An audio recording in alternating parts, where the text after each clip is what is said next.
YouTube, how we doing, family? It's your boy, Yo, and this is another episode of YoHoops. I go through every NBA game every day. Today's Thursday, December 4th, and we have a 5-game NBA card. I'm going to walk you through my thoughts, let you know what sides I like, and stick around, because I'll let you know my highlighted play of the day. I do this every day for free, so please leave a like, subscribe to the channel, and let me know your favorite game in the comment section below. Without further ado, let me get into today's recap.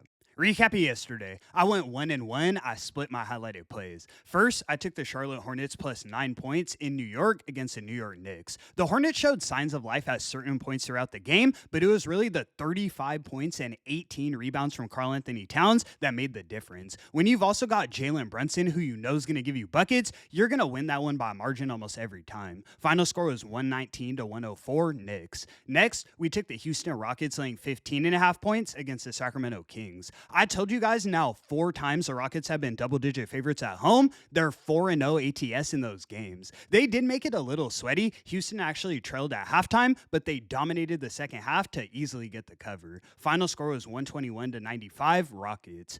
2-3-1 highlighted in December. Let's get the momentum rolling in the right direction. Without further ado, let me get into today's games.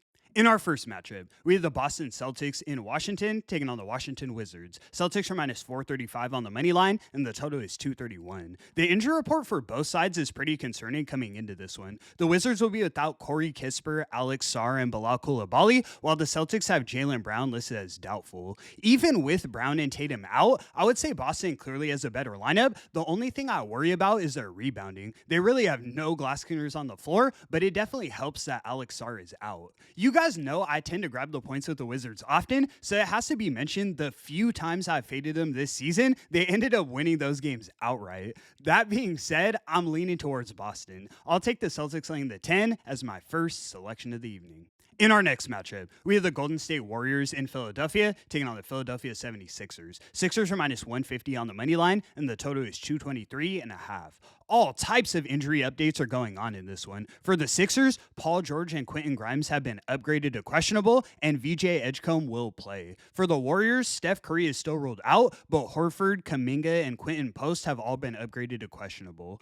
Obviously, without Steph, I want to know who's going for the Warriors, but as long as Jimmy Butler and Kuminga play, I think they win this game. Philly's on the front leg of a back-to-back, and we've seen Nick Nurse conserve minutes, especially with Maxey in these situations. On top of that, I don't like how much their lineup's changing on a nightly basis. When you have stars in and out, no one knows who's supposed to take the next shot. The Warriors know their identity. We should see some solid team defense, and at worst, it comes down to a bucket. I'm taking the Dubs plus the 3 points as my next selection of the evening. In our next matchup, we have the Los Angeles Lakers in Toronto taking on the Toronto Raptors. Raptors are minus 135 on the money line, and the total is 228. Sheesh, the king as an underdog in LeBronto? That's not even a knock either. He's 40 years old playing against the highest level competition in the world, but it's just amazing how time flies. The overall reason the Lakers are underdogs here is Luka Doncic is ruled out for personal reasons. He's going to be there for the birth of his daughter. Even without Luka, I think we see a vintage game from LeBron where he rallies the team to a win. The Raptors aren't at 100% themselves, missing RJ Barrett and Jakob Poeltl. That gives Ayton enough room to grab 9 or 10 rebounds, and the role players can do the rest. We've seen Austin Reeves elevate to new heights. I won't be surprised at all when he drops 40 points. I'm not sleeping on Toronto. They've been exceptional this season, but I'd be more inclined to bet with them at full strength. Poeltl makes a huge difference in the paint. I'm taking the Lakers plus the 3 points as my next selection of the evening. In our next matchup, we have the Utah Jazz in Brooklyn taking on the Brooklyn Nets. Jazz are minus 180 on the money line, and the total is 233. The Nets come into this one on the second leg of a back-to-back, flying from Chicago back home to Brooklyn. They've now stacked 2 wins in a row against the Bulls and the Hornets. Vibes are definitely high in the locker room.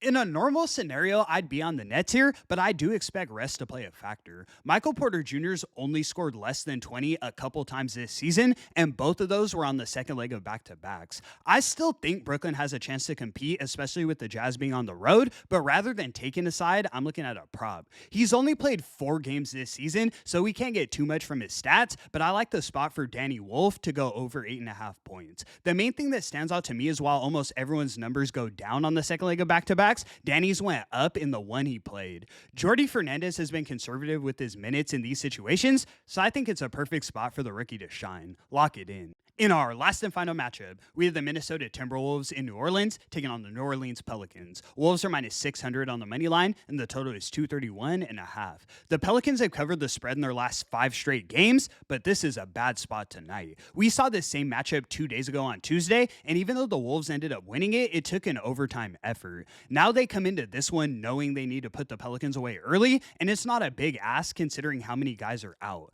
Zion, Aves Messi, Jordan Poole, Herb Jones is basically the Timberwolves starters against the Pelicans B team. They should win this one by 16 plus, no problem. I'm taking the Wolves laying the 12 as my highlighted selection of the evening. And that's going to conclude today's video. Thank you so much for tuning in, guys. Like hard today, but let's knock it out per usual. I appreciate the support so much. I do this every day for free, so please leave a like and subscribe to the channel. It's your boy, Yo! And until the next one, I'm going to catch y'all. Peace.